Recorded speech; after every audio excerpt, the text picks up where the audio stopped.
Revelation 4729. From the 30th of August 1949. God, truth, love, are one. Truth. And even if you refuse to accept the truth, it must fill your whole being if you want to attain the vision of God in the spiritual kingdom. For truth is the companion of love, and since you cannot become blessed without love, you cannot be without truth either. But truth can be offered to you even if you have not yet changed to love.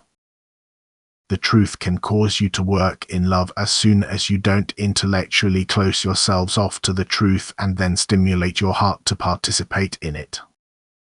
Then truth will inevitably result in love, because one cannot exist without the other.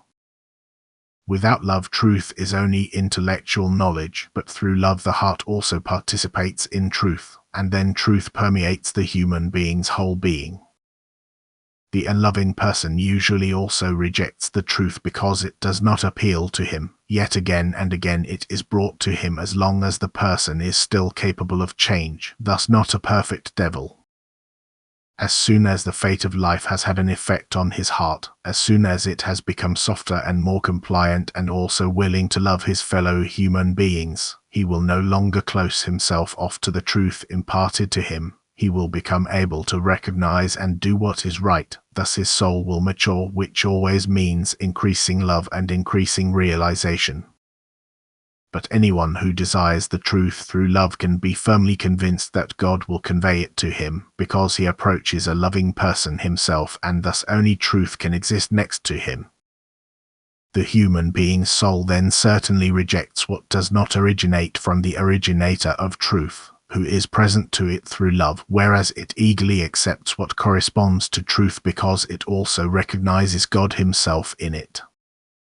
God, love, and truth are one.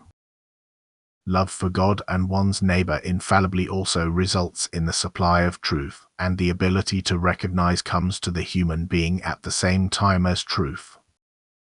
But this is why the loving human being is certain to stand in truth. He is full of conviction and can therefore also stand up for it, and he will unconsciously or consciously spread light because he receives light himself and can also radiate it again to his fellow human beings.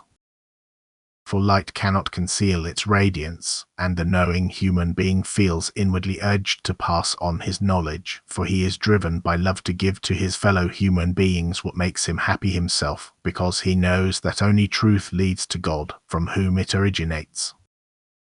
Amen.